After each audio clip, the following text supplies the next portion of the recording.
Welcome back to the Football Rig, ladies and gentlemen. Today we have a special guest, Gianni, in the building. But before we start, something at Arsenal feels off right now. Contracts are being signed, transfer links are heating up, but behind the scenes, one Arsenal star future is suddenly being questioned. At the same time, the club is locking down young talents. That's very good to see. And making serious moves for La Liga stars. I mean, we're going to talk about more about the Atletico Madrid star, Julian Alvarez. These things don't happen in isolation, in my opinion. Tonight, we're going to break it down, what's really going on at Arsenal, and what does that mean to our project, And this is the Arsenal News Drilldown. Let's go, man. How are you doing, Gianni? Good. How about yourself, my guy? All good, my brother. Listen, so we can kick things up and say, listen, man, first of all, let's talk about the UCL performance. What did you think about the UCL performance? Was it good? Was it bad? Were you entertained? Or it's just a dead rubber? It means fuck all to you, just give me your thoughts, It was a mix of dead rubber, but also pleased by the first half. The second half, I mean, you kind of alluded to what's going on behind the scenes with players. The second half, for me, I think said it all about the situation with Ødegaard. In my personal opinion, I think after that game against arguably the worst team in the Champions League, to slow the game and the offense down the way that he did, I think is a telltale sign that he's coming to the end of his time at the club, or should be at the end of the time of him being with the club. It was night and day. The performance first half looked good. I was very interested to see Havertz play as the number 10 / secondary striker and link up with Gyökeres. Thought it looked pretty good. Eze, don't really like him a little bit further back the way that he did, but again, it's Kairat, so it is what it is. I don't expect us to try to pull that in the Premier League, or I hope.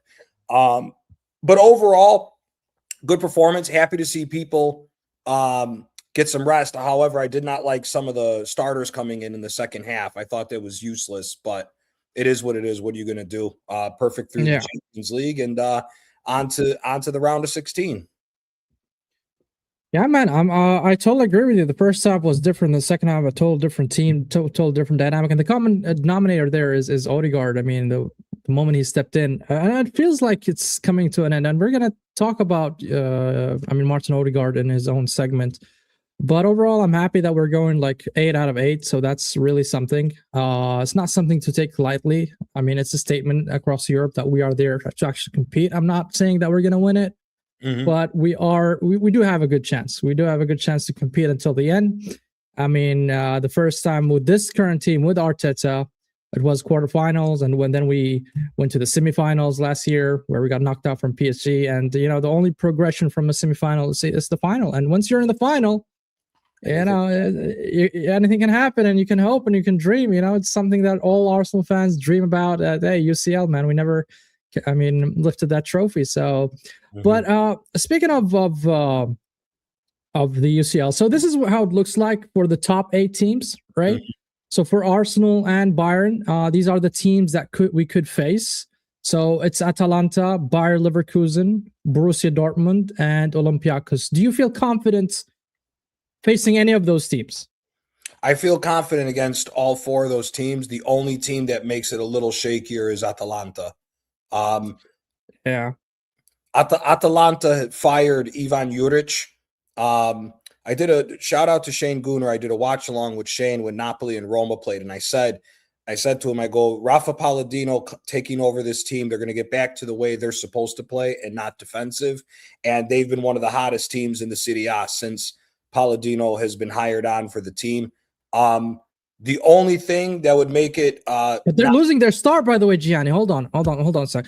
They're going to lose their star, according to the very strong news. When? Because nothing in Italy's been concrete. Because Lookman doesn't sound like he's leaving unless somebody's dropping the 40 million. I think I've seen it from Fabrizio, if I'm not mistaken, on X, that 40 mil package has been put on the table. I'm wondering who did it, because Napoli. I know Napoli was heavily linked. I think it's Fenerbahce, if I'm not mistaken. Okay, we'll see. We'll see. I don't think Fenerbahce is going to be able to afford it unless they move En-Nesyri. So we'll see, because En-Nesyri was supposed to make that move to Juventus, and that move collapsed. So we'll see. I actually found it. I'm gonna put it. Carry on. I'm gonna put it there as a picture. Just yeah, show from you. what my understanding was, because I know Napoli was heavily linked to Lookman. Juve and Napoli didn't have the money packages to be able to get him. I know Fenerbahce was heavily linked with them, but Fenerbahce, I think, needs Nesyri to move in order to make the move happen. But if Lookman goes, then it should be it should be a cakewalk for us then, because the only attackers they're going to have is Giacomo Raspadori and Scamacca, because Daniele Maldini has already left as well. And if they lose Lookman, it's a completely different team then. Yeah, I'm pulling out what has been posted from Fabrizio. So nothing has been agreed yet, but there is some sort of initial agreement, I would say, between Fenerbahce and Arsenal. Well, big up first of all, Waffle Dawn and BBK for the raid. Thanks, guys. Thanks, appreciate it. Chris, we're gonna talk about the youngsters. Once we have a full segment about the youngsters that we signed and we sealed for the future of Arsenal. I'm gonna talk about this. I'm gonna actually start your comment just for when we reach there. We're gonna actually talk about it. So let me pull out the news that Fabrizio mentioned about Lookman. So here it is. So Lookman is probably gonna leave. Look, here's the news. It says here, Atalanta are yet to agree payment terms condition offered by Fenerbahce. Verbal agreement on 40 million package, 40 million euros, but not yet on payment terms and conditions. So, and Atletico Madrid is here and there, scouting the whole condition about the deal. But for me, if they lose Lookman, man, I think Atalanta's done. I'm not gonna lie, bro. I agree. But here's the thing that I know, because that's a similar situation with Napoli when we sold Osimhen to Galatasaray. That it's going to be complicated for Fenerbahce to get that amount of money together if they don't sell En-Nesyri, because Galatasaray had to go to like 4 different banks in Turkey to guarantee 75 million to them to get the deal across. So man, that's a lot of money, and I haven't seen really Turkish team like putting a lot of money. Like 40 mil is big money in Turkish league. I mean, it would be a record signing for Fenerbahce. So that's why I would. Atalanta is a very strict team too with the finances. So the money's got to be there. They're not going to let him go, because I know in the summer, I think it ups to like a $50 million or $60 million release clause that Inter was talking about triggering, or Napoli. So we'll see. If he leaves, then Atalanta's an easier team to face. But if they keep him, they can be a tricky team. Yeah. Well, guys, please hit the like button. Subscribe to the channel if you're new here. So Atalanta, you're saying the toughest probably from the bunch, right? That's the one that would concern you if we do face them. And I think we're still going to have the upper hand. I mean, they gave us a hard time last season, if I recall. I mean, I remember the David Raya save. We drew against them, if I'm not mistaken. We drew against them. It was a David Raya save, penalty save. And I don't think Atalanta currently is strong enough to go head to head with Arsenal. To be honest, I don't watch Calcio, Serie A. I don't really watch them, so I'm not gonna pretend that I know how they play or how good they are. But I think I'm confident against all 4. To be honest, I'm confident. I think we can beat them. Man. Generally, I do. I think we can beat them. It's just if we play similar. Here's what I'm going off of. If we play similar to how we did in the Man United game, where we let United be able to counter us the way that they did and move through the middle, Atalanta can do that way better than Manchester United can with the players they have. Between Pasalic, Ederson, Samardzic, Bellanova on the right-hand side, and Lookman, Scamacca, and Raspadori up top. They're very good with the ball on the ground, and they're very good in transition, and that's where I think they could cause us some problems if we overcommit. But besides them, Borussia Dortmund's not the team they used to be. Neither is Leverkusen. And if we get dumped out of the Champions League and Olympiacos, Arteta should be sacked on the spot and forget about the rest of the season with him, in my opinion. So, yeah, I mean, according to Mr. Pads here, giving a little bit of intel about the Turkish league, it says here that's probably because the Turkish league or Liga has crashed like crazy over the past few years. Turkey have really high inflation, so the clubs there want to spend the money before it loses even more value. So maybe that's the reason why they want to spend right now. I mean, it makes sense. It makes sense if that's the case. But we'll see, man. I think if Lookman is gone, I think Atalanta is also gone. Out of the top 8 teams, so we can close the topic of the UCL here. Out of the top 8 team, which one you think will have the toughest opponent moving forward to the round of 16? Honestly, I think it's Man City. It's between Man City or Liverpool. I think PSG, I think, has come back down to PSG. I think has come back down to earth. Mm-hmm. I don't think PSG is. I don't think PSG is the same team. Obviously, Dembele, he's had moments this year, but he has not been as consistent as he was last year, and neither has Vada or. And I think Doué just went down with an injury lately. I do think Man City, if they're not able to straighten out their form like we've seen in the Premier League, I think Real Madrid or Inter Milan could be a rude awakening for them, especially if Inter gets all their players back and healthy. I think Inter could be a major problem for Manchester City, in my opinion, if they don't start firing. For Liverpool, I mean, here's the thing. Galatasaray, for me, is going to be a bogey team. I think Galatasaray, with the players that they have altogether, I think attacking-wise, with how shady Liverpool's defense is, if Galatasaray gets past Juventus and Liverpool gets them, that's not going to be an easy matchup for them because Liverpool's defense has been all over the place, and all the guys that Galatasaray have are some dangerous players. A kid that I would like to see maybe come to Arsenal for maybe as a secondary winger is this Yunus Akgun. Him or Barış Yilmaz, they're both ballers. Yeah, I agree with you. I think the one with the 7th and 8th, we see Inter Milan, Madrid. I think those are the top European teams, even though we won against Inter Milan, but I still wouldn't rule them out because of their heritage and pedigree in the UCL. So I think you're right. I mean, the 7th and 8th are going to have the toughest run in the round of 16th. And I think Real will qualify just because of history. I know they're playing shit currently, but I don't know, man. I think Arbeloa is not going to stay long. I heard that there's an interim manager, which is going to be Cruz, coming in if Arbeloa does not pick up her results as soon as possible. You know that Real Madrid fans are impatient, and also the board, Florentino Perez is one of the, if not the toughest CEO out there, and or club owner in the whole world.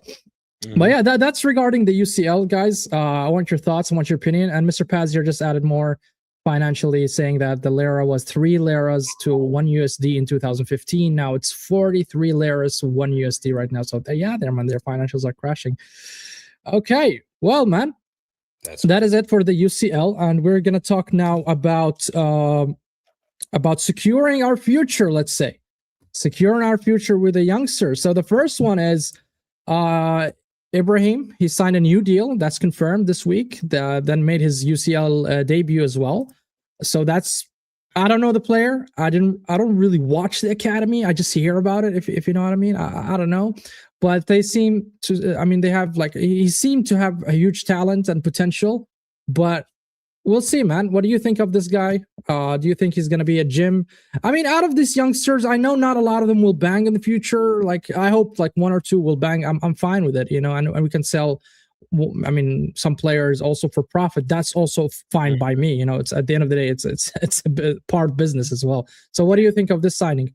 And do you rate the player, or do you know the player? He looked pretty good in the Champions League from what I saw.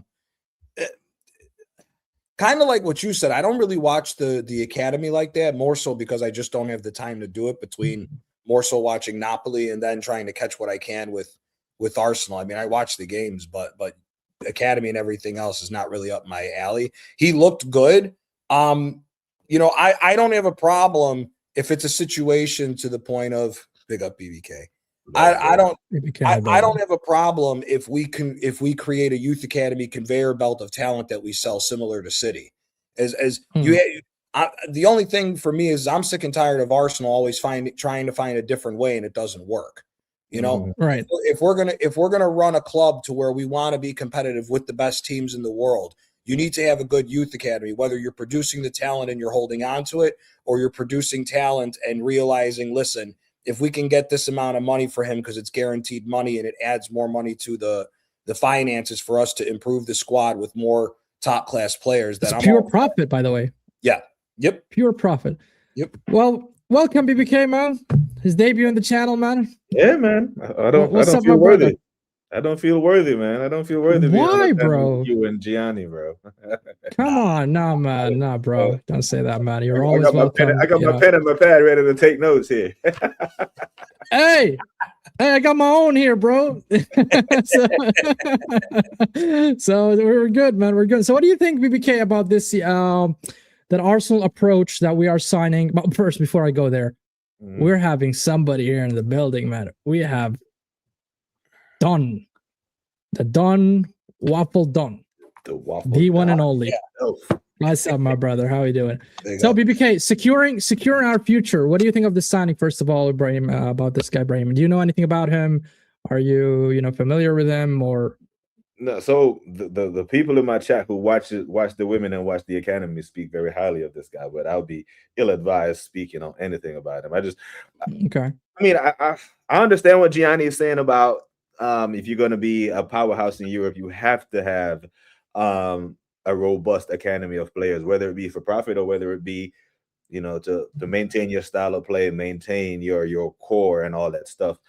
But yeah, good signing. I mean, I think the timing of it is typical Arsenal. The window's closing, we're not signing anyone, so they announced this, to cover up the fact that we made our squad weaker by sending Ethan away.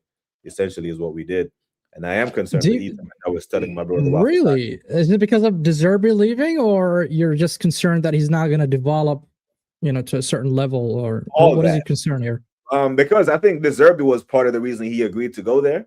And with Mourinho doing the madness with the last minute and then not Marseille out the damn Champions League, so now they have less games. So he's going to have improved. I mean, regardless, they didn't have De Zerbi at that time. Saliba will be he'll improve, but then the part that really irks me that it doesn't matter how much he improves, he's still coming back. Right. You know what I mean? If he comes back. Yeah, so if he goes there and he takes 3 steps forward playing in a system that allows him to pick the ball up at the halfway line, run 40 yards and take a shot from outside the box. If he's given that freedom, and then he comes back and be like, no, you get the ball, make a safe pass and run. And then pass the ball to pass. So it's he can progress and then come back in there and regress as a player. But I hope that he still gets the amount of playing time that was agreed when he goes there, because I do believe I don't subscribe to this thing that Ethan needed to prove himself. I think he did that the season before with the limited minutes that he had, proved that he belonged at this level. But I do believe you need to play football, right? You don't get better at football by not playing it. So I have concerns there. But yeah, this signing for Ibrahim, it's calm, and it's the beginning. Gianni, does the Italian scout guy have anything to do with this? So he's here to scout other players or just these youngsters? From what my understanding, Michele has been given the same role that he was at Napoli here under Berta. So it's going to be everything. It's going to be youth academy players and scouting across Europe. To be looking at other players, same way how he did at Napoli, trying to find quality players for low amount of money or potential quality players for low amount of money. I hear it. Prayers, man, prayers. So, guys, in my opinion, I think it's a good signing. Regarding Nwaneri, I think Arsenal were smart with that signing, and I'll tell you why. Because they put there an incentive condition there. If Marcel actually let him play for a certain amount of minutes, there will be like a discount on the fee, on the loan, on total loan fee, right? And that's where I think that Marseille will do that, so they don't pay up. Like, let's say it can go up to 4.5 million if I can recall correctly. And if he plays more minutes, it's going to be less than 4.5. It's going to be like 3 million, 2 million, whatever. So there's an incentive factor in the loan contract between us and Marseille. And I love what Arsenal did there, because they're not looking for the money there. They're more looking into the development of the player. And I think it will also work out for Marseille in terms of financials. Yeah, it's an incentive, I'm saying, bro, Gianni. I mean, don't give me that shake of the head.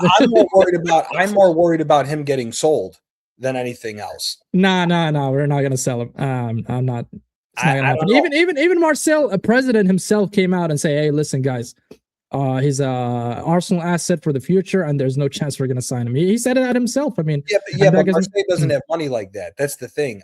My concern with the whole thing with him. Somebody else. Yeah, my concern with him going is a twofold thing. One, Arsenal's bad history of selling players for shit money, especially when you look at the back end of how much money we've spent. We still have to take into consideration we have to be careful of PSR. Number one. Number two, the other thing is someone who's going to a club, you also have to look at it from a perspective of when you send somebody on loan to a club of that magnitude in France, his talents are still going to be on display for a lot of Europe to look at, to potentially find a purchase there. And for me, whether De Zerbi's there or not, he's the perfect guy to play in that number 10 with the rest of the squad that they have. Marseille, I mean, obviously everybody knows how much of a stud Mason Greenwood is and what he's been doing out there. But there's a lot of other young talent that he's going to be playing with, like Amin Gouiri from Algeria, and Igor Paschal from Brazil. So overall, I think it's more so of a thing where his talents can be on display, and potentially we would have to worry about somebody coming into buying him. And like what we said, it's pure profit because he's a youth academy player, and we don't know where we stand with PSR come towards the end of the season. I think we're in a good spot, but I want to hear from Waffledon, man. Waffledon, another talent we're securing for the future, and that is Max Dowman. You know, I think we all rate the player. We all like the player. So I want your thoughts about this. Do you think Arsenal are being proactive, you know, having a scholarship, first of all, because he's 16, he cannot sign a professional until he's 17. That will be next December. And obviously having a pre-agreement with him to sign a professional contract once he hits 17. What is your thoughts about this? It's an excellent signing. We all know and we've all seen little snippets of what Max Dowman can do. He's a brilliant player. He's that flair player that Arteta probably can't handle. Better than Madueke. I think to a certain extent, and I'm going to say this controversially, I think he's technically better than Saka as well. Miles better. You know, it's a very good signing because this guy could have went anywhere. There's many teams after his signature, and he chose to, you know, stay at Arsenal. We know already that, you know, he's got contacts through his father, who's a millionaire already, and he loves Arsenal. Yeah. He comes from a. So he's a rich kiddo. Wealthy background. Yeah, he comes from a very wealthy background, but I'm happy we've secured this guy. I just hope that we just don't ruin his talents, and you know that talent is, you know, just taken out of him, just like Wanyeri right now. You know, tracking back, doing this and all that kind. I know it's fundamentals of the game as well, but we also have to, you know, keep, you know, these players. You know, why did they come into football? You know, we have to remember why they came into football, because you know they probably got you know, what's the role models like the Ronaldos and, you know, the Messis of this world, you know, and that's why they are the players they are today, because, you know, they got that talent. So it's a good signing, but with all young signings, I'm very wary. And just to touch on the Ethan stuff, I was vexed that he went to Marseille. I wasn't happy that he went to Marseille. And that does open up the door. Now, if you you guys put yourself in Ethan's shoe for a minute, Ethan's shoes for a moment, yeah. If you were told that, you know what, we're going to play you, we're going to use your talent throughout the season, and you don't get hardly any minutes. I think the ultimate disrespect was last season where he played. I think the last game he played was against Brighton, if I can remember, and I think he scored or something like that. And he didn't. I don't think he saw pitch again until Southampton game. That's why I was so against Madueke signing. I think he's better at right winger than Madueke. Yeah, and that really annoyed me. So yeah, I know they say he wants to play number 10 role and stuff like that, but I think Ethan would be happy to play on the pitch, you know, in any position. These guys love to play football, so. But Waffle, before I think a lot of players of his let's say ilk or his profile start as wingers. We've seen the likes of Messi, we've seen the likes of Ronaldo, even Yamal. I think at a certain point will transition to be like a 10, like a real number 10. Once you know the legs are a little bit tired, you know, when you're growing a little bit older, you're on your prime, because when you are a winger, it's easier for you than being a 10. And I'll tell you why. Because you always have, the sideline to protect you, because when you're a winger, there's a sideline there, and then the pitch on your left or the pitch on your right, respective which way, left wing or right wing you're playing. But when you are in the central area, then you have to have that kind of 360, awareness of on the pitch, right? And that needs time, that needs game time, that needs experience, and I think that's why a lot of players shift from wingers to number 10. So why didn't we carry on playing him on the wing, in my opinion? Yeah, exactly. I still don't get it to this day. And as you were talking, as you mentioned about, he's in the shop window now, whether we like it or not, he's in the shop window. Whether he wants to come back to Arsenal and sit on the bench, we will know it. We will know come next season, but there's no guarantees for Ethan right now, unless we sell Ødegaard, coming back into that position. So I just hope he has a good loanee out there, and just so he can prove, prove us Arteta wrong, that you loaned me out and you shouldn't have loaned me out. And I just want to see him just bat it up over there, to be honest. Okay. Fairs, man. Before we move on to the outgoings, I wanna show you guys one thing, and I wanna hear your opinion about it. And I'm not sure if that's true or not, but I hope it is. So it says here, Arsenal board are still furious, and this is not related to the expectation of the board. Is Arsenal board are furious with Arteta, especially after Man United to win, and there will be repercussions if he doesn't win the league. You think this is true? Has to be true. Has to be true. It can't. You can't. Okay. I think I've said it in our conversations off screen. You can't be a club that spends $1 billion and still talking about what if, buts, and maybes for trophies. That we're the only team that's done that. Every other team that has built itself up to spending over $1 billion, no matter what time frame it's been in, they've won trophies along the way. This is inexcusable now. It's inexcusable if you don't win the trophy this season, especially with the state of the rest of the league. I mean, if we're being honest, Arsenal should be anywhere from 11 to 13 points clear at this current point in time if we actually took our advantages and didn't play with the handbrake on. So for me, it has to be Premier League or bust for him.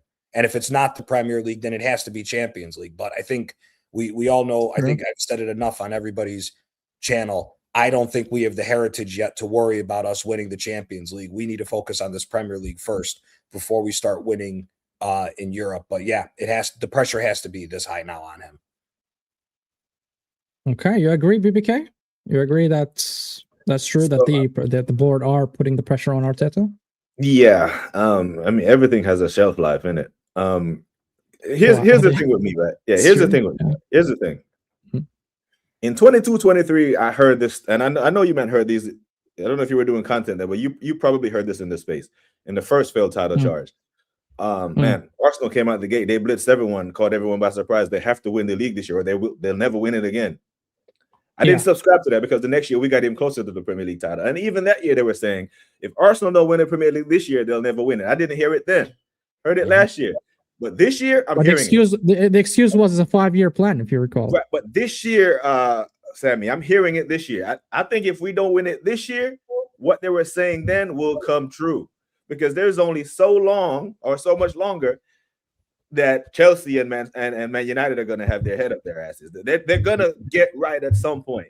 Liverpool, they're going to spend more money. Man City going to do Man City things. There's only so long that we can mess about with this Premier League title. And for him to continue as Arsenal Football Club manager, for him to get an extension, he has to.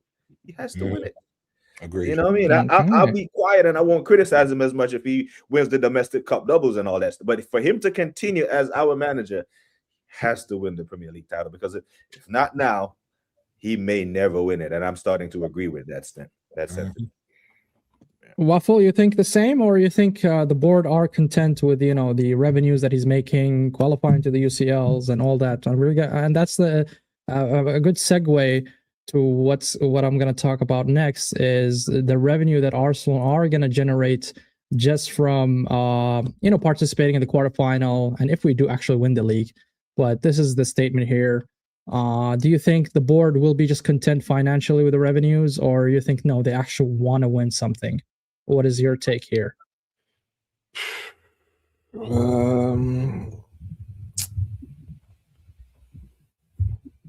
Damn, we took a minute. So no, because I want to go back to that. You know, don't go back to it, but I don't believe that last Twitter post that you just showed. I still believe, yeah, that the board are content with Arteta. That it's one of them ones where the guys competing, you know, and I hear what BBK and Johnny's been saying, yeah. But I'm talking. So you think this is just a fan base perspective, and I'm the board talking from does their not agree? perspective. I'm not talking about from my perspective or yours, you lot's perspective. I'm talking from their perspective.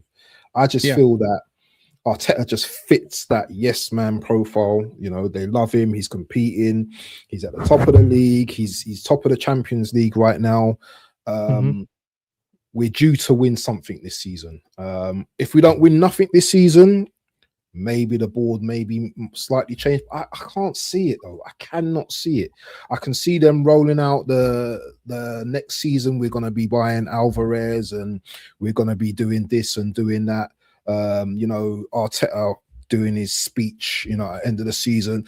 Guys, let's come together. Let's go again. You know, we were this close, but that's not going to kite it with me. But when you get to that level, you know, these American CEOs, yeah, I think they're more interested in the revenues that they're making, yeah, rather than us winning.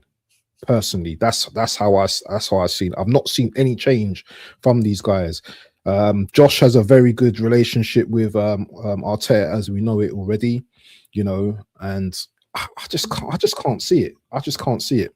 But that's why? Just because I can rebuttal that by saying, look, I believe that the Conkeys want to win. It's just a matter of how to win. Okay, because now look at Berta. He's clearing up shop, right? He removed a lot of people from the hierarchy of Arsenal. Yeah. Okay, that's a good argument there. When you mentioned Berta, right? Now, I forgot about Berta. I forgot about Berta for a second. I forgot about Berta. With Berta being in the thing is, Waffle Down, that the yes man thing can be, but a yes man can win. You can be a yes man and win as well. You know, you're a yes man doesn't mean you have to lose all the damn league titles. And the thing with the Cronkies and all these American business owners, I'll say this, right? They understand the value of winning. If Arsenal Football Club are Champions League or Premier League champions, the next time the naming rights come around for the Emirates Stadium, they can charge more. The next time Adidas and all these men wants another 5 years, they can charge more because your profile is bigger, and winning will do that. You know what I mean? And just based on Premier League finishes and Champions League finishes and alone over the past 3 years, no other club has made more money than Arsenal. Our second place finishes and our Champions League run, it's been a whole heap of money coming. So they understand that if you kick on and you become champions of Europe and you get to play in the Super Cup final and all this other stuff, they can charge more for their sponsorship deal. They can raise the ticket prices, you know, on DJB and Aaron, and they won't complain, you know, because they're raising it when we're losing, and they complain a little bit, and then they still go. So, you know, we're champions of Europe, and all of a sudden Chelsea can't sing that to us anymore. They can raise the ticket prices 13% instead of 3%. You know, and over 4 or 5 years, that is real money for these men, because Emirates might not be called the Emirates after we win the Champions League or Premier League. You know, the damn Qantas airline might want to pay them an extra 10 million to name the stadium. So they understand the value of that, because, you know, Arsenal they're big over there in Asia where they're trying to grow their fan base. They either come here or they go to Asia for preseason tour. That's what they look at. But they just happen to pick up one of the big ones. Then Julian Alvarez coming to Arsenal isn't all of a sudden a paper story. It has legs behind it, because he would come. He's better than every striker we have. And to add on to that, here's the other thing too. Part of the thing that you also have to understand is with why they went with Arteta is because the Cronkies at the time didn't give a rat's ass about Arsenal, because they were going through everything with the Rams changing from St. Louis to LA here in America. You know, the NFL generates way more money than the Premier League will ever do. And that's just the fact at the end of the day. Even the NBA, I think, right? The NBA does as well, but the Nuggets is a small market team compared to what the Rams are in LA for football. Football is worth way more money than the Premier League or the NBA does. And when you take into consideration the money that was spent, I mean, the SoFi Stadium is like $5.5 billion that they had to worry about. Plus, with the moving from St. Louis to LA and everything that went on with that was a much bigger thing for them to worry about than with Arsenal. Now, the fact that everything's straightened out as far as that, the yes man thing is a thing of the past. Because like what the doc said, there's been 5 to 6 board members that have walked out of the club because of what Bert is doing behind the scenes. So with board members changing, with the chief of scout changing, with the youth academy manager walking out, it sounds like now that everything in America has solidified, the 2 clubs that make them more money has solidified and stabilized now they're going into a situation where now they're going to do the same thing with Arsenal, where it's put up or shut up time, and this club needs to stabilize and start winning as well, like all their other teams. Because every team that they own has won a title recently. The Colorado Avalanche won the Stanley Cup. The Denver Nuggets won the NBA championship, and the Rams won the Super Bowl. So now it's time for Arsenal to bring the Premier League home. Okay. So Mr. Pat's here also backing us up and say what you're saying, Gianni, about the sponsorship that we have. We have one of the biggest deals with Adidas. And if you waffled on, if you remember, we made the deal with Deal, if you remember. So a lot of sponsorship deals, a lot of things going on that will generate revenue for Arsenal. And I think if we do win the league and if we do win the UCL, I think that will be even boosted more. And you're right, Gian. I think the football is one of the most generating revenues in the whole of sports in the world, if not the most as well. Okay, so if we're done here, we're going to talk about the outgoing right now from Arsenal Football Club. So I want to divide this into two parts. The first part is where we have a confirmation about one of the players that are permanently going to leave the club. And the reason why I'm going to bring it up, it's not something new. It's Alexander Zinchenko, but it's confirmed that he's leaving. Okay, and my concern here, and the question that I want to pose to the panel right here, is the deal is permanent for €1.5 million, and the question is, why are we not selling for more money? And that's my problem with Arsenal right now, is we are not selling players for. I'm not saying selling for 50 mil. I'm just saying, okay, 10 mil. You can get 10 mil. You can get. It's in your good wages, 150 grand a week. Exactly. Yeah. That's why they can't sell him. He was our third choice left back, maybe even fourth choice left back, and he is on 150. So this is what Bertha is highlighting. These shit contracts, I have nothing to do with them.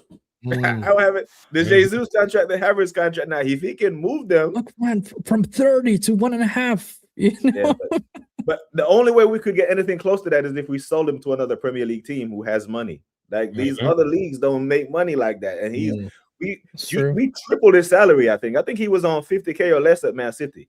Yeah, but BBK, I think a player like Zinchenko is not that great lately, and you cannot demand salary if you're not really playing well, if you're not playing for at all. I mean, he's a Premier League winner, though, isn't he? He's played for Man City. Forget about that, man. We're talking about the here and now. He can play in the 10. He can play in the 10 position as well.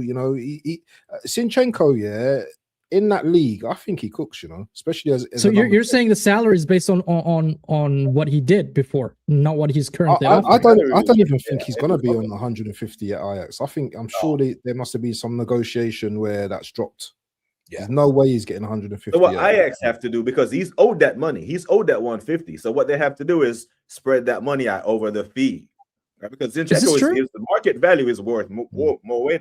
But Ajax is saying that wasn't City and his salary, so we'll give you a low fee and take on his salary. But this is the thing, man. He was at 2030, according to Godfrey here, with Manchester City before he jumped to 150. Man, that's a crazy number. That's a crazy jump. That's been our whole squad. Kiwior had just came up from City B with Spezia on 2,500. He was only getting paid 2,500 a week. He got moved to like 60 or 70,000 when he came to Arsenal. Yeah. That's what I mean. The mismanagement is the mismanagement of the salary is the big reason why I think Bert has come in. How much money are we actually throwing away with guys on the bench? I mean, we take Zinchenko, for example. Havertz, if he doesn't start and sits on the bench, Havertz until the end of the season is our highest paid player until the new contract kicks in for Saka. Havertz is on like 285,000 pounds a week. Yeah. And the problem is, because of how the money's changed in football from 2011 onwards, these other leagues don't have the money to be able to afford that nonsense anymore. It's not like how it used to be. There's another one. Yeah, exactly. Under 20,000, he's now on 120. It makes no sense. Mm-hmm. It makes no sense. So at the end of the day, it's a great move. First of all, I never liked the guy to begin with. I thought he was overrated as hell, and I thought his deficiencies were overshadowed by how good the City squad he was with. So once he got exposed when he came to a less caliber team like Arsenal was at the time, I thought it was clear as day that this guy wasn't good enough. But at the end of the day, if you get rid of him, good. If you got to eat the contract until the end of the year, screw it. Because you're going to get your money back at the end of the season anyways, with finishing in the first four and everything else. So if you got to eat it, you got to eat it. But I mean, just overall, another guy that needs to go as well is Jesus at the end of the season as well, because he's been eating. He's been eating well at Arsenal. 200 and whatever. 1,000 pounds. 10 months, 11 months. You know, just very true. And this is the guy. And this is the guy. This is the one who was at fault here. Is Edu? I think he's the one who made all these signings. Yeah, and you know what? I'm not letting Arteta off the hook here. I know, and you know me. I love an Arteta bashing session, Sammy. So here's what I'm gonna say. Right, when the manager or the coach of the team he further devalues a devaluing player by not playing. So in Calafiori, your first choice left back, left-footed. If he's injured or rotation, you go to Hincapié. But when you rotate your entire damn back line not to play this guy, well, you'll move Timber over there and not to so he becomes fourth, fifth choice from a negotiating standpoint. You can't go to any other club and be like, okay, we need fifth. You're not even playing him. He is excess on top of the excess. So on top of the bad contract, the coach didn't play him, played him, just devalued him even more. So he is not blameless as well. So Edu can hold corn, but Arteta has to hold some corn as well. Because if anyone comes to us right now and be like, hey, how much you want for Declan? We can hey, give me 150. We paid 100. He's on top form because he's playing. You can't demand any money for Zinchenko. He's not playing, and he's on a economically unavailable contract. It's like you just met a nice young chick. She's beautiful, but she got $200,000 in a useless student loan debt that you're gonna have to take on because she don't want to work after y'all get married. You love her, but she's economically unattractive. It's a wild analogy, but okay. She's economically unattractive. No one wants that. You know what I mean? Yeah, it's in marketing or some shit. And bro, fuck off. So now the big one, guys. He plays as a midfielder. It was Pep that switched him to the left back role to play that inverted nonsense. If you watch him at Ukraine, he's either the number 8 or plays the number 10. True. Yeah, he plays a midfielder more than he is as a fullback. So again, that adds to even more nonsense. We're paying a guy that went from 20 to 30,000 at Manchester City to 150,000 in a position that everybody on this panel and everybody in the world knows he's not that good at. Yeah, man. Well, now it's the big one, man. I think we're gonna talk about it a lot here, which is our current captain, Martin Ødegaard. There's a lot of rumors going on Twitter right now. A lot of big accounts are saying this, that it's reportedly Martin Ødegaard could be leaving Arsenal by the end of the season, and the two teams that came into the picture are Inter Milan and Bayern Munich. And I want your thoughts, guys. I know a lot of you are, I'm not gonna say it, but you guys want Ødegaard out, and I understand it. Listen, the guy, we've given him at least a year and a half, and he's been awful for the last 18 months, I would say, probably even more. And he's one of the big earners at Arsenal Football Club. I definitely don't want him as my captain. Even Tony Adams, big up Tony Adams, is the one who said that he's not a leader. And I agree with him. I agree with him. He probably was good. 22, 23, he had a very good season. 23, 24, he also had a good season. But after that, I did not see Ødegaard performing in that level ever again. So what's your thoughts about our captain, guys? Go. I'll drive his. I will fly to London. I will rent the car. I will pick him up and drive him to wherever the hell he needs to go, and nobody needs to pay me. And I will bash that motherfucker the whole way to wherever he's got to go. That's a very that's the start. Inter Milan is not going to pay 80 million pounds for him. Yes, I was going to. Let's remove Inter from that. First and foremost, if we're being honest on form, we're going to be lucky if we get 30 to 35 million pounds for this guy. If we're going to no, come on. No. We're not going to get him for that. I disagree with you, Gianni. Brother, come on, you can't waffle down. You agree with this? Brother, 30 million? You can't ask for money for somebody's form from 2 years ago. You can't ask for money on somebody's form from 2 years ago.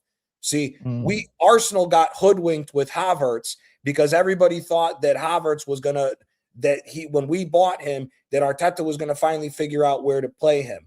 If we're being honest, Havertz got his contract from Chelsea and the contract from Arsenal based on years ago of what happened at Leverkusen and his game-winning goal in the Champions League final. That's it.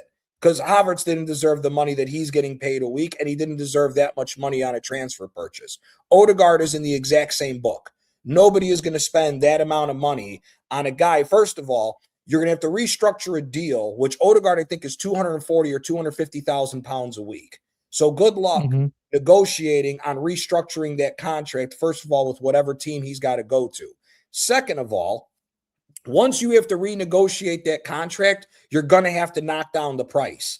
And 80 million pounds, I'm sorry, what world-class team does he get into if you're spending 80 million pounds? Because he's not getting into Real Madrid's midfield. He's for damn sure not getting into Barcelona's midfield.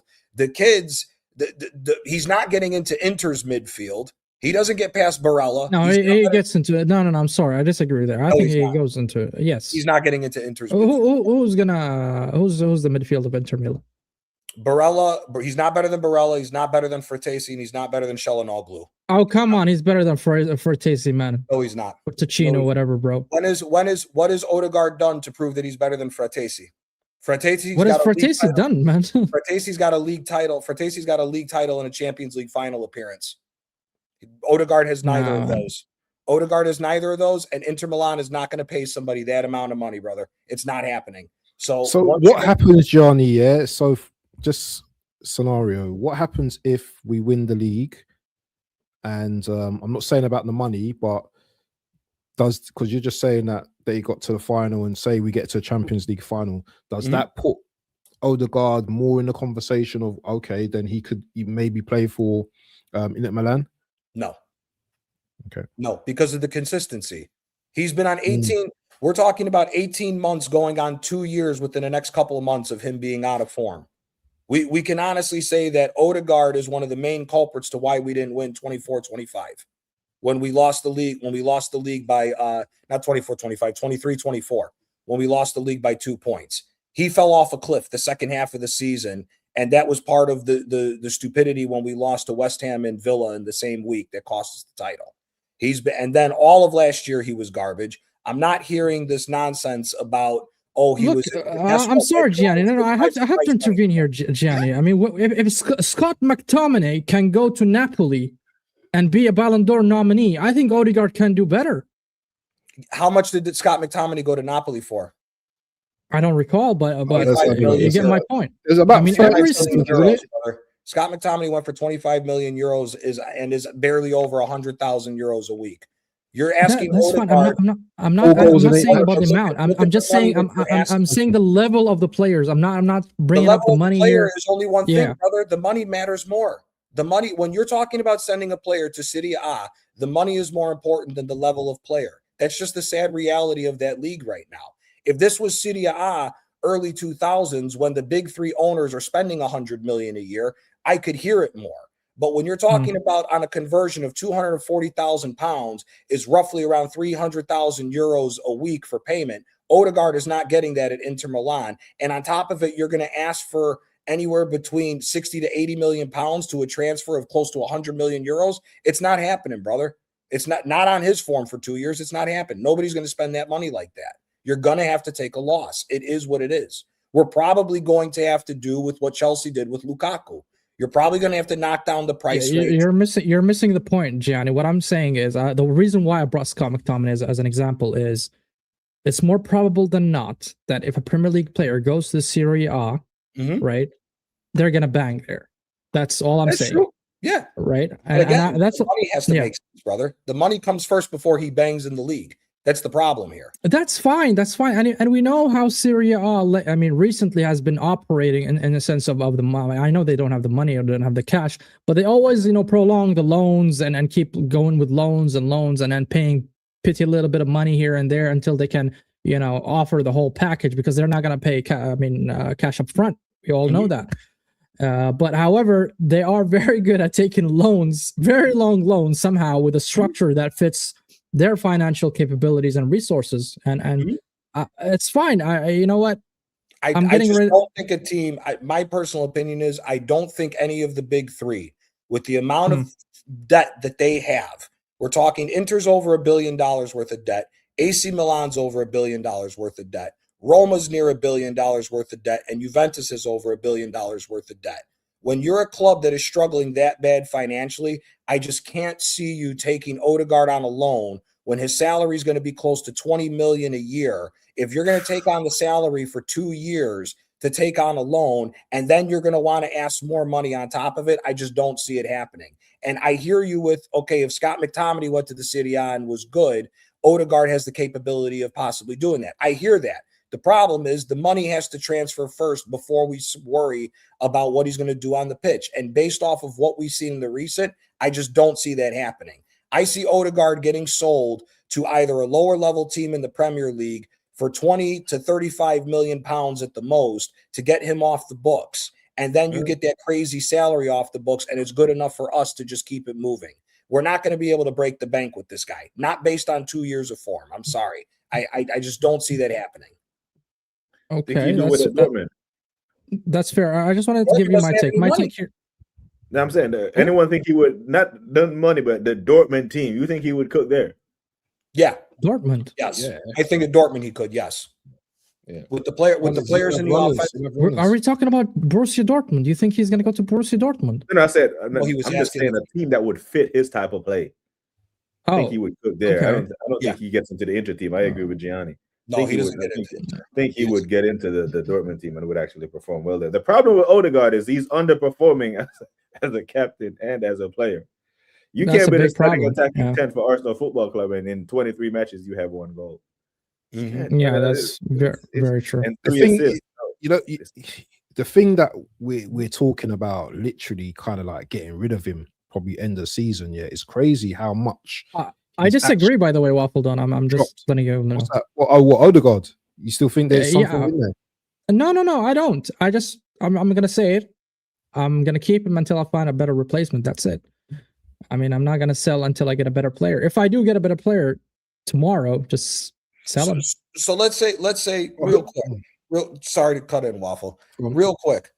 His list, okay, let's say that is his listing is 80 million. And let's say by the grace of God, Inter Milan says they want him, but they're going to come up with a different offer for you to equal the evaluate.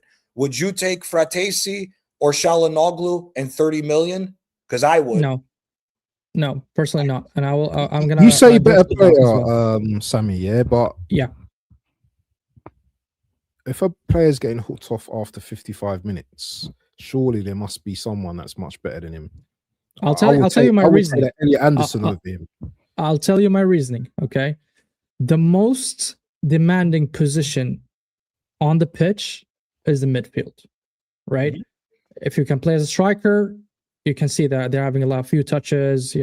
It's a tough one. I'm not saying it's an easy thing to play as a striker or easy thing to play as a defender as well. What I'm saying is the most demanding player in terms of physicality and stamina is the midfield, right? Mm-hmm. And that's why you need to have a lot of players in your squad in the midfield to rotate if you're gonna compete in a long season, especially when you're playing in 4 different tournaments, right? You're playing in the league, you're challenging in the UCL, you're challenging in the domestic cups as well. So for me, I would rather have a bunch of midfielders rather than I'm going short in the midfield, right? And like I said before, it's very difficult and it's very hard to play as a midfield. It's not easy. Okay, I'm not saying Ødegaard is a top echelon player. What I'm saying is I would prefer him staying on the bench until we get somebody to replace him. Now, you're saying Elliot Anderson. I agree, man. He's currently on form. He's better than him, Wrighton. I can go to Adam Morton, for instance. I would say he's also a better player and on form. I'm fine. Morgan Rogers as well. 100%. I agree with you. Until I get them, until they're wearing the Arsenal jersey. So, are you happy? Would you be happy to have 230k on the bench? Because I know you like to talk about the monies and stuff like that. You'll be happy with 230k on the bench, just coming on, just for a little jiggle until we find a better player.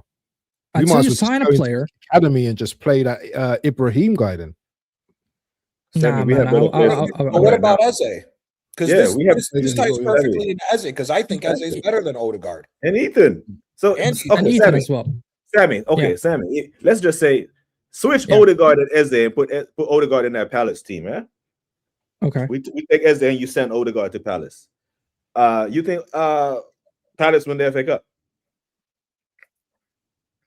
Because the running that Palace had to go to the FA Cup. Let me just big up to the chat. Give the chat a little history lesson. Yeah, Fulham quarterfinal. Eze scores. Bang. Also in the final as well. No, Villa in the semis. Eze scores. Bang. In the final against Man City, Eze scores. But even in the Community Shield against Liverpool, he balls out. We need that type. And he. Who's that brother that plays for Barcelona? Is it De Jong? Is it the Frankie De Jong? What's his name? The midfielder at Barcelona. Well, in the same position as Ødegaard, it's going to be Olmo. Oh, sorry. Okay. Yeah. Olmo is a better technical player. Yeah. But here's the thing. Miles ahead of Ødegaard. So we've never seen that run of form from Ødegaard in moments that matter. And Eze was doing that with lesser players.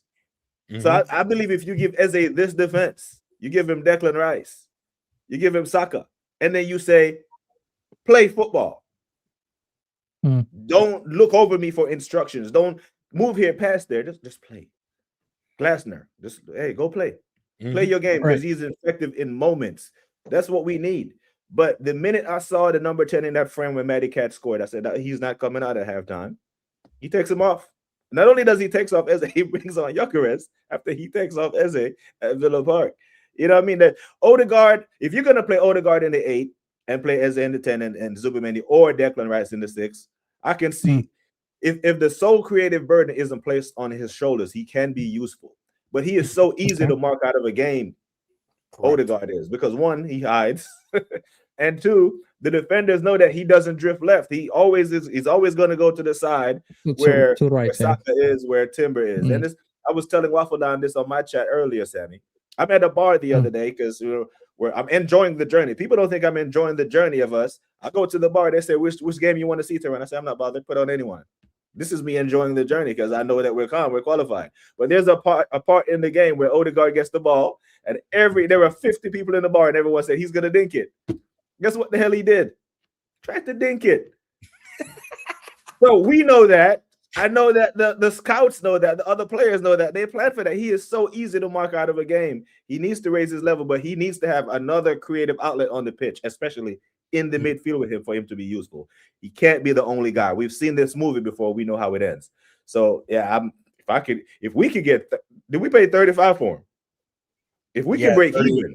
Yeah, 30, 35. Yeah, if you can break even with him at this point, take it. You have one goal as the prime attacking midfielder for Arsenal Football Club. That's not good enough. And you're going to make money with the books coming off, because unless you give somebody the same amount of salary, you're going to make money off of him because of the monster salary coming off. I think Bayern could go for him, man. I genuinely believe, because if Bayern, man, they signed Eric Dyer out of all players, man. I think they would go for Ødegaard, bro. It was Thomas Tuchel when they were penny pinching and needed depth. Let's keep everything in context. Look, I think they can, and they have the finances as well. And here's the other thing too. This could also be what we need as far as a kick up the ass for the locker room for this team to push forward, because this could also be Arteta ousting the captain to either try to get in his head to get a better play, or also him throwing him in front of the bus to dodge any of the pressure that he's starting to feel as well. Because at the end of the day, for me, Ødegaard has been one of the sole problems with this team in the lack of creativity. like what Taryn said, if you were to line him up next with Zubamendi or Rice, and he's an 8, where he's putting the passes out from further behind, okay, I could tolerate it, but still not at 240,000 pounds a week. There's plenty of players that we can go get to pay for less than that amount of money and have a better team. The thing for me at the end of the day with him is, like Taryn said, if you're going to break even and get that massive contract off, take it. If you're breaking even, and here's the thing, we bought him when? 2021, 22?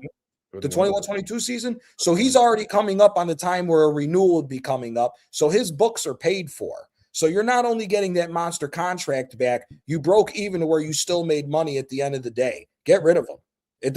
You can't sit here and wait for somebody to try to pay that amount of money and he just sits on the bench soaking up more money, because then that affects you going forward of trying to add to the team.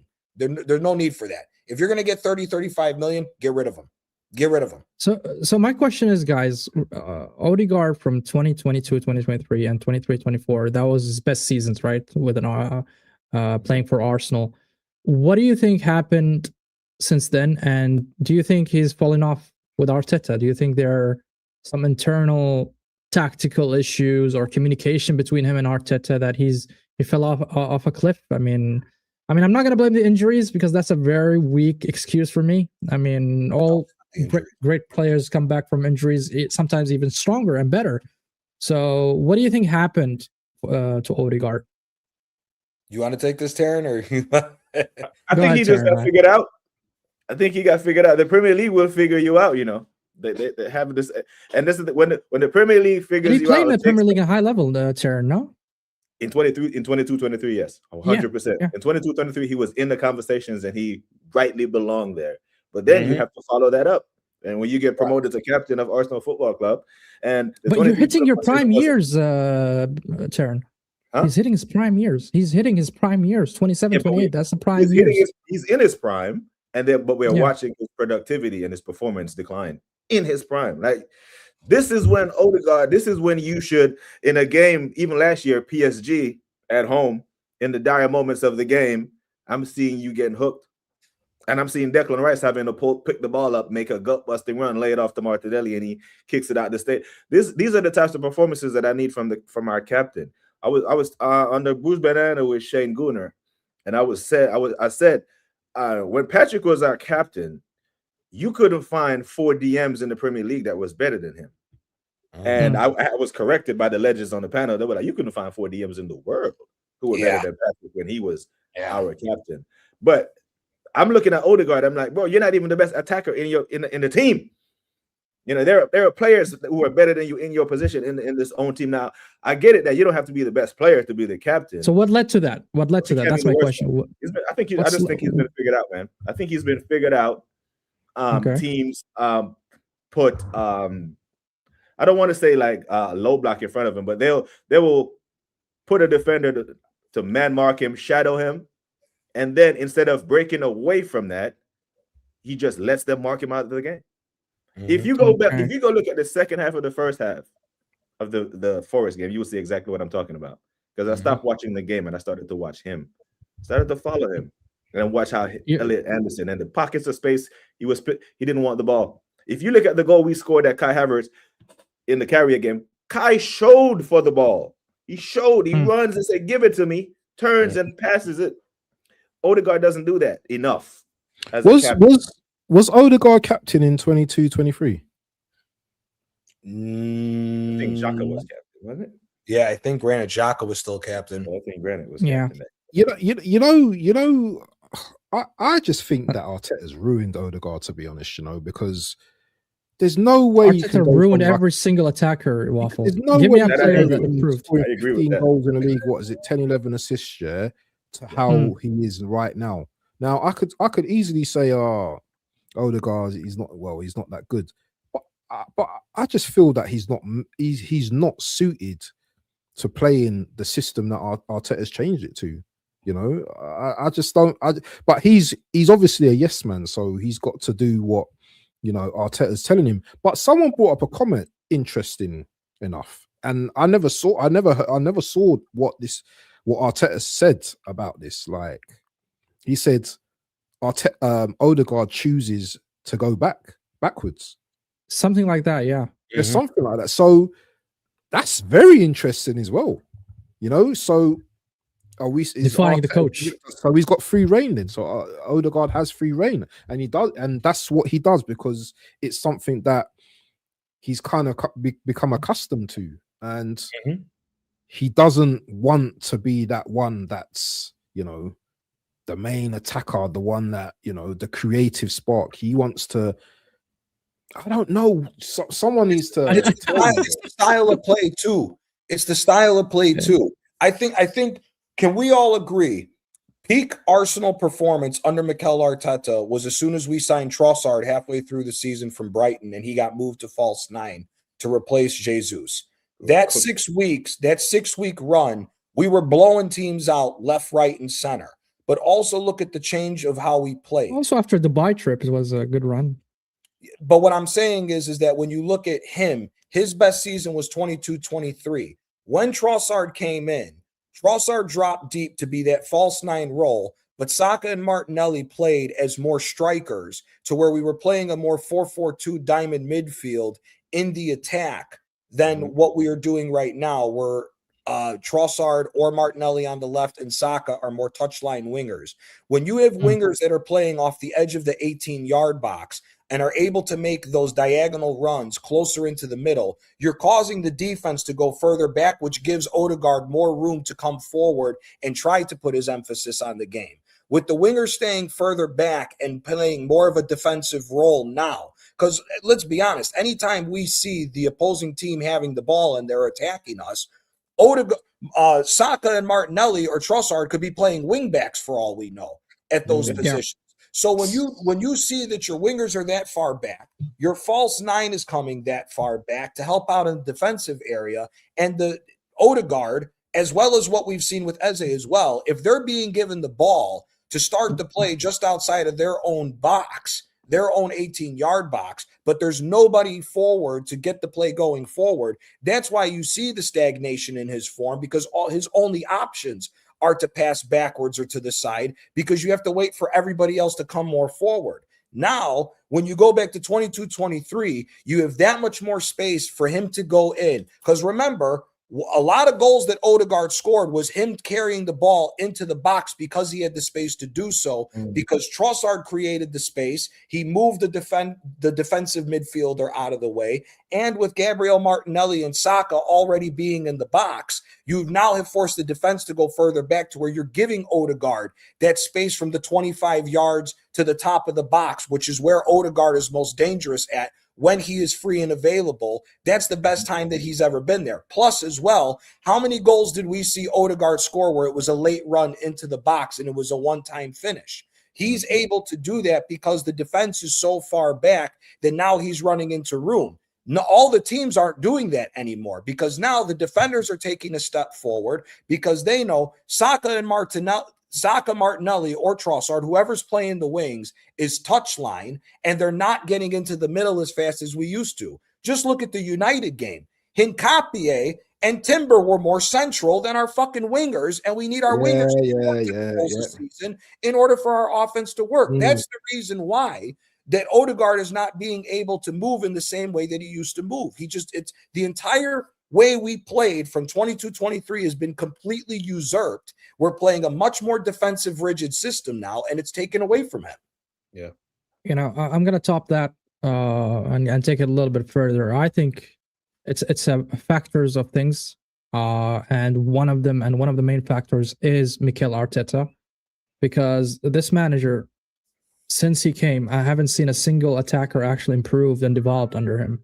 I mean, name me one attacker or winger that actually developed under Arteta.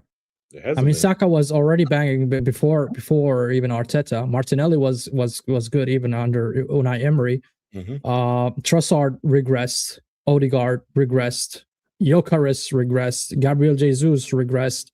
So every single attacker that joined Arsenal have actually regressed, and the more and more we see it, and even the goal tally tells us how many open goals we have in the season, tells me the way we are approaching games, like Gianni said, is more defensive, more rigid, more, you know, we are more scared than losing the game and overcomes the desire of winning the game. And I think that's one of the main reasons why we are falling off a cliff when it comes to the attacking side of our game. But defensively, I have to give credit to Arteta for what he did defensively in Arsenal. We are a solid team. We're considered to be a very, very strong team defensively. But going forward, I don't know. I mean, if you're not able to train your players in the attacking positions, maybe you have a problem with finishing. Maybe you're having a problem with people making runs. So, man, hire somebody who can help you in that department instead of hiring somebody who's gonna teach you how to make long throws, man. What the fuck is that, man? You know the crazy thing, Sammy. Yes. So obviously, I'm from the George Graham era, yeah. And even back then, George Graham was quite a rigid type of defensive manager. Yeah, 1-0 Arsenal, right? However, yeah, the attackers that he had, the Alan Smiths, the Ian Wrights, those type of players, they still would get you goals, 15, 20 goals a season. So I don't know what it is, man. What is it that he is actually just stopping the attack line expressing themselves, being a bit more freer? I don't get it. And it's so frustrating being an Arsenal fan right now. You're right, you're at the top of the table, but we're here, arguing about, do you know what I mean, whether the players, can score enough goals. You've seen that disgraceful stats. Madueke not scored a Premier League goal in a year. Zero. Saka hasn't scored in 13 games. Who's the other one who hasn't scored as well? Trossard 1 goal in 11 games. Martinelli hasn't scored. Martinelli hasn't scored in like 13 appearances also. And everything's all rosy. That's what they say. And our third best attacker is own goal. Don't forget that. I mean, he's been goals, yeah. I mean, I think, Taryn, you said it on one of your shows recently. We're on pace. If we win the league on pace of scoring goals at the rate that we are going to be either the second worst or the worst team in the goal scoring. Gianni, on that point, the only team that may score less than us is Leicester. But Gianni, no team actually won the league without having a goal scorer over 15 plus. Mm-hmm. I don't recognize it on top of my head. Maybe I'm wrong. Maybe George Graham did it or something. Conte, the second year, they had 7. No, I'm talking about the Premier League. I'm talking about the Premier League. I'm just giving you a team. That's the last team that I remember that didn't have a goal scorer hit 15 goals. Is a team that I remember winning the league. Outside, I've never heard of a team in the Premier League not winning the league, not scoring 15 goals. Yeah, I mean, one single player to track for 15 goals. Do we see any of our attackers hitting 15 goals? No, because of the way we play. Because of the way we play. In all comps. In my personal opinion, if you wanted to change and you wanted to go on an all-out change for goal scoring that I think is beneficial for the team, I think you change the formation to the 4-2-3-1, but instead of touchline wingers, because again, like whenever people ask the question, if Arteta leaves, who do you want? Everybody says Luis Enrique. Why can't we embrace Luis Enrique's playing style without getting him just to see if it works? I would love Luis Enrique, man. Why can't we have 3 rotating number 10s underneath Gyökeres to feed him the ball? Why can't it be Saka, Eze, and Trossard all within the 18-yard box of the rotation, not being touchline wingers and stay further forward? I mean, we have the best right back in the world right now as far as defense. There's not a right back that's better defensively than Timber. I'm not Hakimi's only good at defense because he can catch up to you for pace. As far as tackling and everything else, he's not on the same level that Timber is. We have the best center back pairing in Europe right now, in my opinion. So your defense should be fine. And Nketiah is a decent left back. So with that, and the other problem for me is Rice. Rice is not a creator. His best job is to win the balls and clean everything up in the middle. So have him be the 6. Zubimendi is a better goal scorer than Rice. Push Zubimendi up to be that more creative 8. Let the 3 guys underneath the striker play rotations. If Saka wants to come into the middle because he can't get past the fullback on the wing, let him come out to the middle and let Eze go out wide. And let's see what Eze can do. Because we've seen Eze play out wide when he was playing as the 2 supporting 10s at Palace. Same thing with Trossard. Trossard is our second best finisher behind Gyökeres. Why not put one of your best finishers closer to the net rather than being touchline and hope for him to score? Like the goal that he scored against Sunderland, where he banged it in from outside of the box. Where was he? Central, not out on the wing. So if you this is a very simple game. If we simplify everything and not make it this over-the-top coaching job that Arteta's doing, I think we walk the league.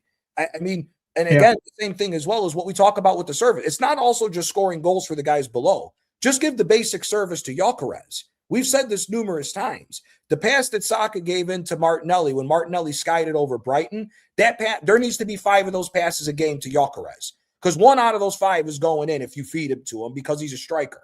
Mm-hmm. He's a true striker. Speaking of strikers, and this is the last topic of today's stream, guys. Since we're talking about strikers, so Arsenal are, interested, I would say, on Atletico Madrid's striker Julian Alvarez. The potential deal is around 100 million euros, so that's equivalent to around 82 million pound. So, would you guys go for him? Do you think he would suit Arsenal? Do you think he's going to elevate us? I mean, regardless of Arteta stays or not, regardless if we win the league or not, I mean, would you want Julian Alvarez as a signing for Arsenal in the summer? Of course. Yeah. Why not? Yeah. It elevates us, isn't it? And it's a statement. Just because you're at the top doesn't mean that you still don't make a statement. And this is a statement, bringing in Alvarez. I think he just takes us to a different level. We've already got a wonderful defense. Our midfield is okay. Imagine you've got Eze and Alvarez and bro, this link up, it would be crazy for next season, because if we do win the league this season, next season isn't going to get any easier, and there's still going to be, I think, the same amount of pressure this season on us next season, because our rivals don't let us sleep. Look at Liverpool, how they got hounded for not retaining the league this season. It's going to be the same pressure on us on us next season. Maybe not for us. But Liverpool had like almost an overhaul waffle. I mean, they had like 4 or 5 players starting 11 that they changed. Kirkes, Frimpong, Isak, Ekitike. Bro, but that don't cut it with the amount of money they spent in that transfer window for Isak and Ekitike and Kirkes. It doesn't matter. They spent money, and they're expected, with their world-class players already, to go, to go ahead and do it again the next season. It's Liverpool, by the way. So also reigning champion. So I agree with you. World-class goalkeeper, world-class centre-back.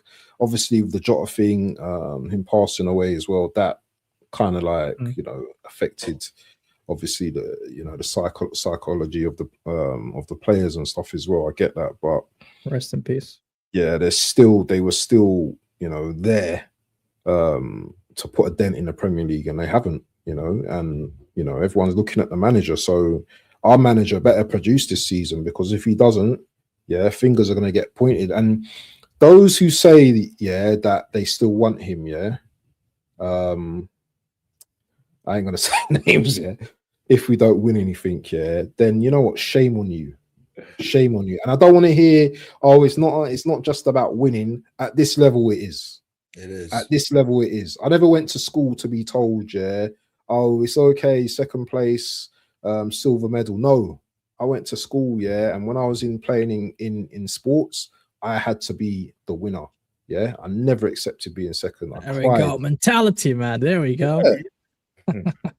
But I just want to expand on this more. Julian Alvarez, as we know, last season he had a brilliant season last season, but I think current season he's not really informed. So last season, I'm just bringing up the stats here. He played 57 games. He scored 29 and had 8 assists. So that's 37 GA in 57 games. So that's a good record for a striker.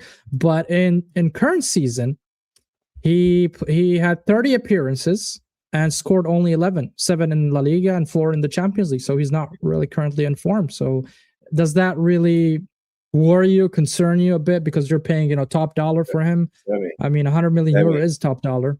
Right. Yeah, go ahead, BBK. Let's go, man. He got 32 GA playing second striker when he was at Man City. 32 GA. 19 goals, 13 assists playing. So Julian Alvarez is a bad boy player. He knows that he was too good to sit behind Haaland, but no, he wasn't good enough to go ahead of him. So he made a decision to leave. That's essentially what he is. It wasn't about, like, Bertha essentially just took advantage of that. You have the unfortunate luck of being stuck behind Erling Haaland at Manchester City. That's why he moved. quality is there, man. He could be such a utility player.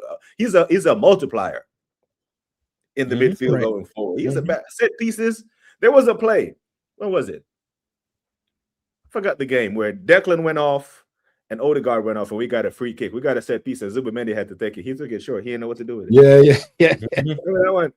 This guy, set piece, bro, he can hit a ball, man. He is a workhorse. Well, I love it. He improves us, especially if we're expecting Trossard to move on, if we're expecting Gabby Jesus to move on. This guy, man, bad boy. I'm here for this. I got time for it. I listen. I'm going to throw this out there. People can agree or disagree. If he was to come and we don't win, I say we sack Arteta immediately, and exactly the way that we played in 22-23, I'm calling Carlo Ancelotti. Because if you're at 1, I think this is a situation for this team that if we don't get it done, now it's down to man management. We know squad for squad, Arsenal on paper is, if not number 1, definitely number 2 best squad in the league. For me, I think it's the best squad in the league. Now you need the manager that's going to come and get everybody's mentality straightened out, who is experienced and knows what it takes to win. And in this current point in time, there's not a better manager to bring in, all things considered, than Carlo Ancelotti. If we take into consideration what Ancelotti's famous system is of the 4-4-2 diamond midfield, if you're telling me that you're going to be able to dump Ødegaard, or even use Ødegaard to what we've said, if we get stuck with him, of playing more of that 8 role, and you have Rice at the 6, Zubimendi is the other 8, you move Saka into the 10 position, because I don't think Saka can play this touchline winger for much longer, and you're going to run with Julian Alvarez and Gyökeres as the 2 strikers running up top. I think we run the league if that's the way that we go ahead playing. So for me, I don't think Arteta is going to play that.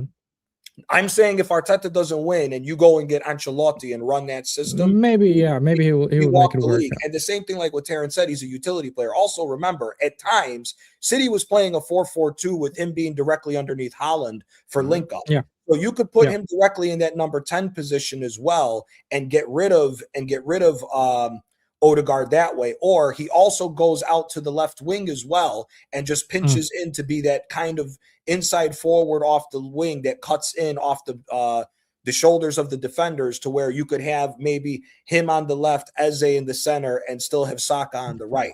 For me, I think this is a no-brainer. If he wants to come, you go and get him. Yeah, man. Well, I think these guys would thoroughly enjoy playing on a Carlo. Like, this good bunch of players would love playing for Carlo. The amount of freedom that he would allow them to, I think Eze would be. We'd blitz the league. Yeah. We would blitz the league. Yeah. I'll be honest. I would prefer going for Luis Enrique than Carlo Ancelotti. That's just my best option. I would say Luis Enrique, because I've seen what he can do with Desire Doué, with Kvaratskhelia, with Dembele. I mean, he turned Dembele to the Ballon d'Or winner, man. I mean, what do you want more than that? And he won the UCL, he won the league. I know the league is not really highly rated. I mean, Uber Eats league or whatever, but still, I mean, winning a UCL is a big statement. And by the way, guys, we have a bomba here from Fabrizio saying, and Mr. Pads here just mentioned that Deserve is actually staying. And I just checked it out, just verified it. Even Fabrizio tweeted about it. So it seems that Deserve will stay. So just wanted to let you know, guys. I wanted him at Napoli because I'm sick of Conte. Conte's got to get out. You can say he's staying all he wants to. It's not his decision. If they want to sack him, they'll sack him. You see, man, come out of press conference all the time. We're backing the manager, and then sack him the next week. It's true, isn't it? 5-6 years as well. That sounds a little bit. You sure? A little bit over. But Sir Jim said, "Hey, we need 3 more years of this." You're fired. Yeah. There's nothing in the links with Liverpool and Denzel Dumfries. Just reported 6 minutes ago by Ben Jacobs. Yeah, not gonna let go of him. Okay, let go of him in this point in the season. This Alvarez Arsenal thing, though, it's got legs, man. I keep seeing it everywhere.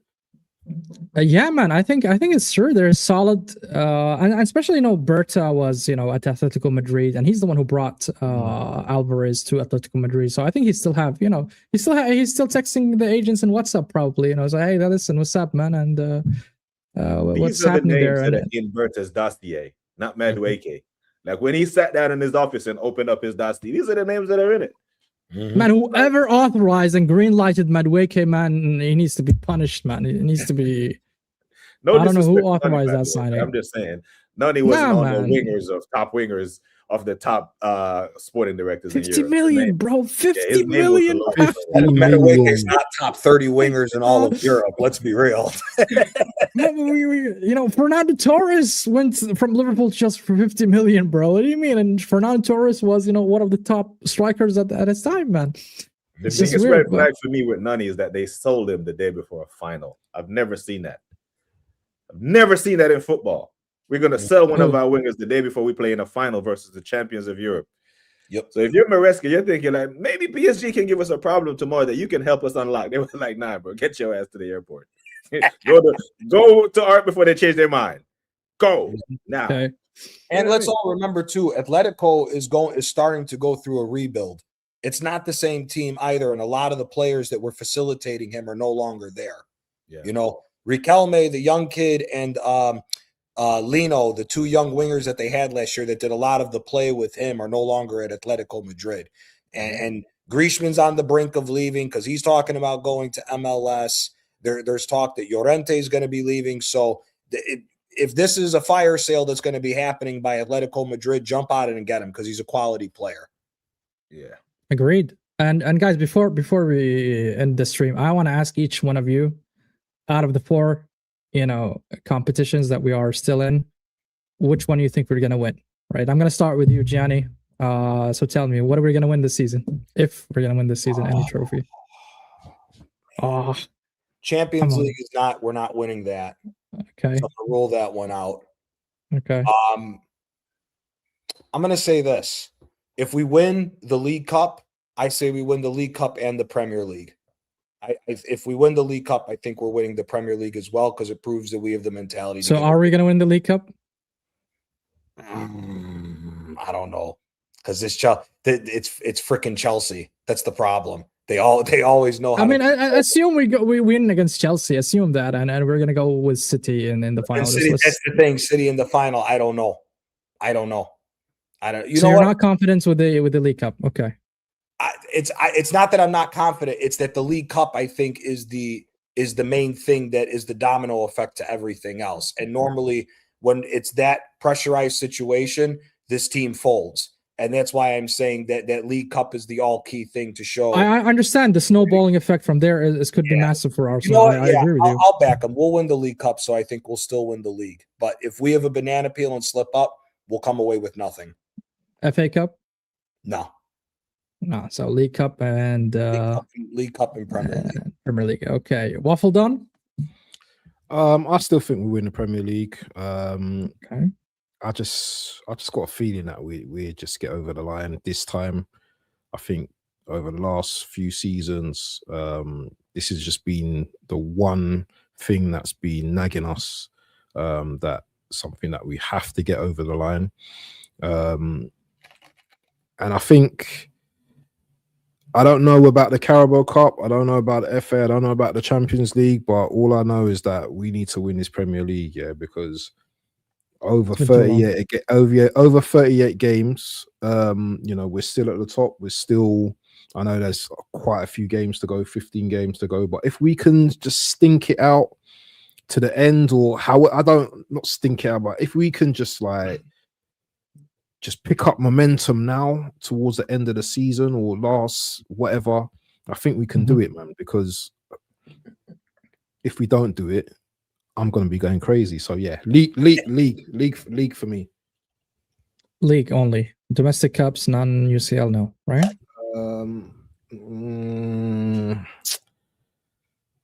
Nah, not Champions League. Nah. League for now. Just the league for now, and I'll be happy with that. I'll be happy with that. I think we're all going to be happy with that. Taryn, domestic cup. So the reality of the situation is we're one win away from a trophy. We're one win away from lifting this Carabao. Now we don't need to win against Chelsea. Don't lose and you're in the final. But still, you can't lose that, right? No, if we draw, we're in the final. We're ahead in the tie. Yes. So the next win that we need is at Wembley. I fancy us against Wembley, even with the Arteta tax. We got a good record there. The 2017 version of us, Chelsea were better than us. They were Premier League champions. You know what I mean? You remember the 05 FA Cup final? Brother, they peppered us. You know what I mean? But we won. Was that the Vieira penalty? Yeah. That game should have never gone to pens, brother. We should have been down 4-0. You know what I mean? But yeah, I actually do think we win the domestic cup double, man. I do. I think it's not good enough though. Not the leagues. No, it's not. But I started the season saying, these cups are so I can't change my two. Oh, you don't think we're gonna win the league then? No, I don't think. I think we have a stinker in us in match week 33 at the Etihad. I think if the results balance out between now and then, and we're only 4 points clear in match week 33, we go there, we're gonna shit the bed. I don't trust him with a 4-point lead with 45 points to play for. I don't. I hear that. Not yet. And if Villa's still the banana peel too. Villa's still the banana peel too. We can't rule Villa out. Not with the reload that they've done. No, I think Villa are going to focus on the Europa League, and I don't think you're saying that. Unai Emery's getting linked. That's what Emery does. That's the Unai Emery is but Emery's not been in this position before. Unai Emery's heavily linked. What do you mean he's not been there before?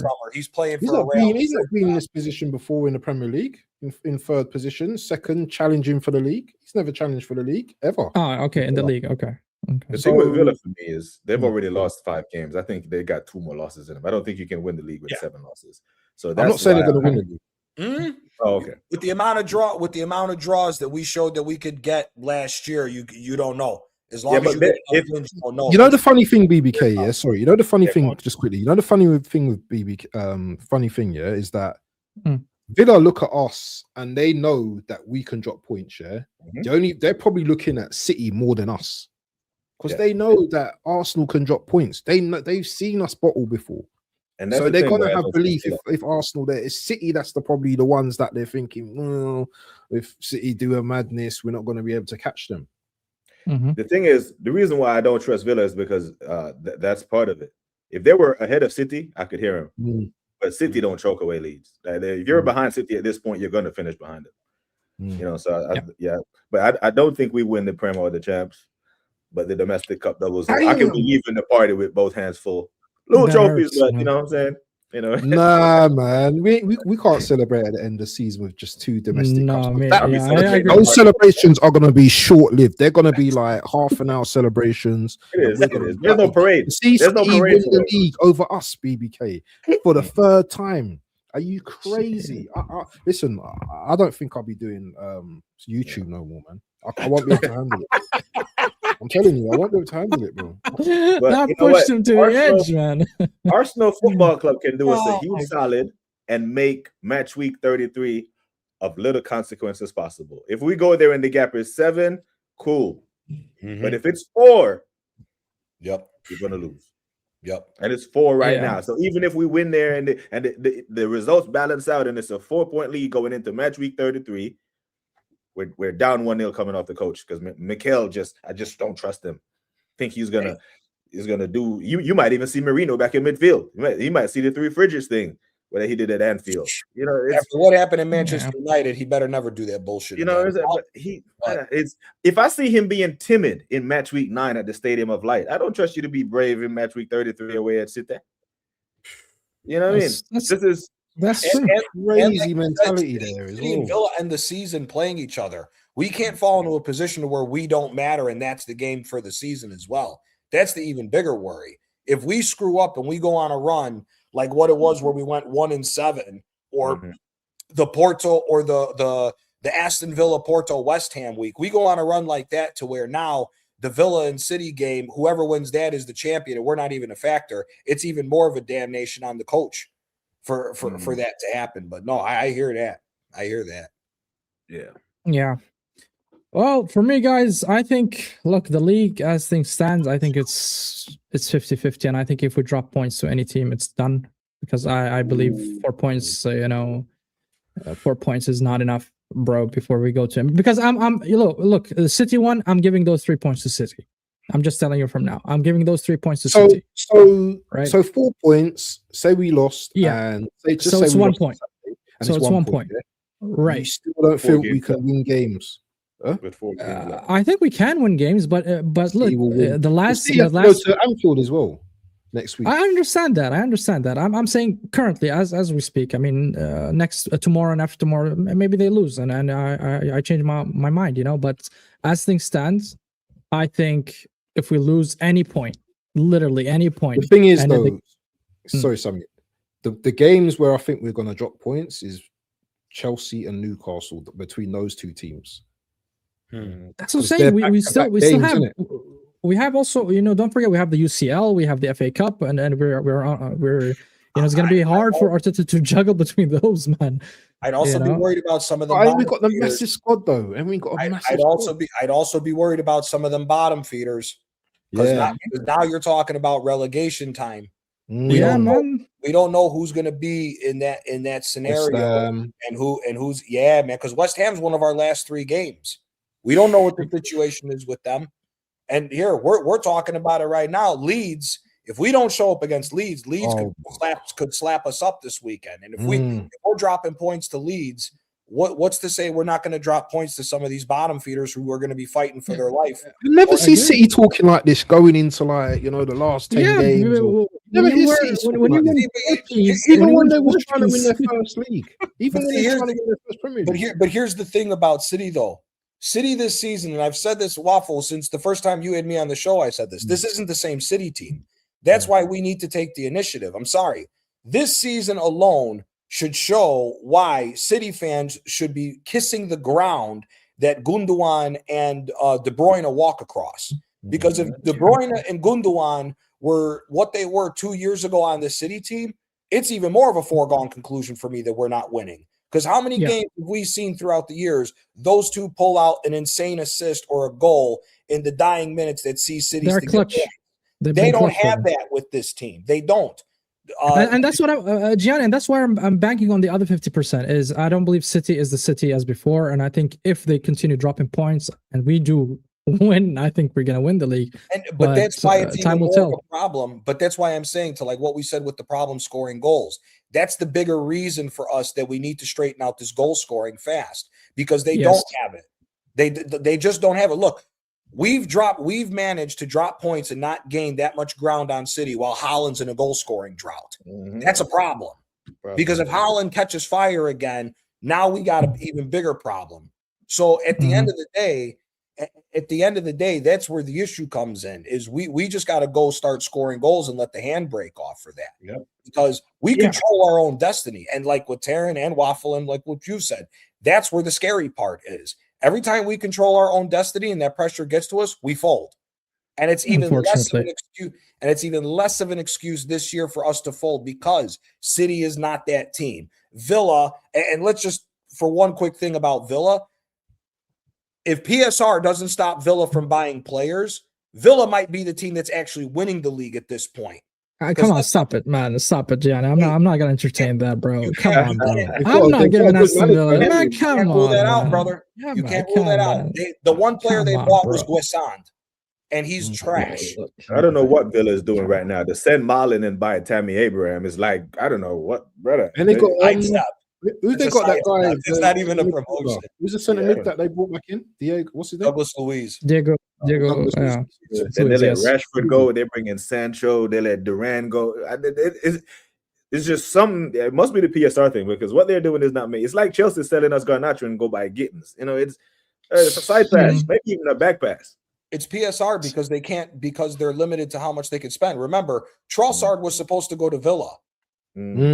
Once PSR kicked in, Trossard didn't go to Villa. Trossard, Guessand, and I'm forgetting the other guy. He was it Moussa Diaby, because they sold him to Saudi?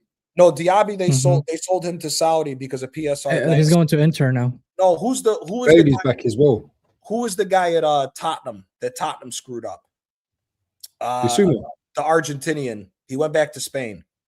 He was supposed to go to Villa this year as well. Lo Celso. Oh, Lo Celso and Trossard were supposed to be two of the new. Were Lo Celso, well, that's because he was played out of position at Tottenham because Tottenham doesn't know what he's doing.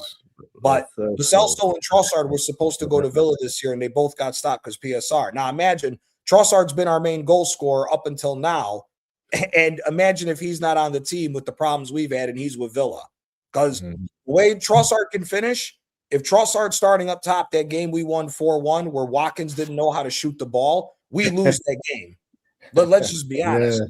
If Watkins had his shooting boots on, we're down 3-0 by like the 40th minute in that game. So yeah, well, so that's regarding the league and why I think also, still 50-50 for me, and just because of the 4 point, because I'm giving City those 3 points when we play them in Etihad. So if we don't have like you're giving them free, yeah? I'm giving them the 3 points, yeah. Oh my! But we're not doing very well. Look, man, we lost Manchester United, we lost to Liverpool. Exactly. We're not going there. Do you know what? We must be the worst type of. It's just how I feel. Hey, you know what? Waffle, this is how I feel, bro. It comes from somewhere, Waffle Don. It comes from somewhere. It's not plucked out. This Plus, comes from exactly. him. Thank you, Taryn. I'm suffering from PTSD with this manager. 4 or 5 seasons now where he's not getting, I'm thinking this guy's an agent. I'm thinking Arteta is an agent, because there's no way, you can do all this and. We're watching Wolverhampton Wanderers have us begging for a point at home. We're watching this with our eyes. We're watching. Yeah, man. And look, the last 3 games, we gained only 1 point. Sorry, 2 points. Nottingham Forest and Liverpool. Nottingham Forest. Out of 9. Waffle, we had 2 points out of 9. Come on, bro. The worst Liverpool team that we've seen since Jurgen Klopp took over the team. United who just sacked their manager as well. With an interim manager, they come to our gaff and take the 3 points in such a manner that we didn't even attempt to attack, bro. We had a set piece goal, and we had I don't remember the first goal even, man. I was so pissed that it was a own goal. Oh no, own goal. The own goal, yeah, yes, the own goal. Timber was there, but I thought Timber scored, but it was an own goal. So, man, we didn't even score in such a way that say, oh, okay, damn, that's a good game. They scored 2 worldies against us, man. It's just that performance does not fill me with confidence. I'm sorry. Arteta needs to fix up, especially like Gianni said in the attack. If he doesn't do it as early as possible, we are effed. And that's why I'm saying the league will be it's 50-50 for me until I see otherwise. When it comes to domestic cups, I think we have a good chance. Like BBK said, I think we're gonna have both cups should be in the bag for the FA and for the Carabao Cup. The UCL, I don't see us winning it just because of the heritage. Until I am in the final, even in the final, I'm just gonna still that skepticism is gonna still be there because again PTSD 2006. We go to the final, Budapest. We there, bro. Yeah.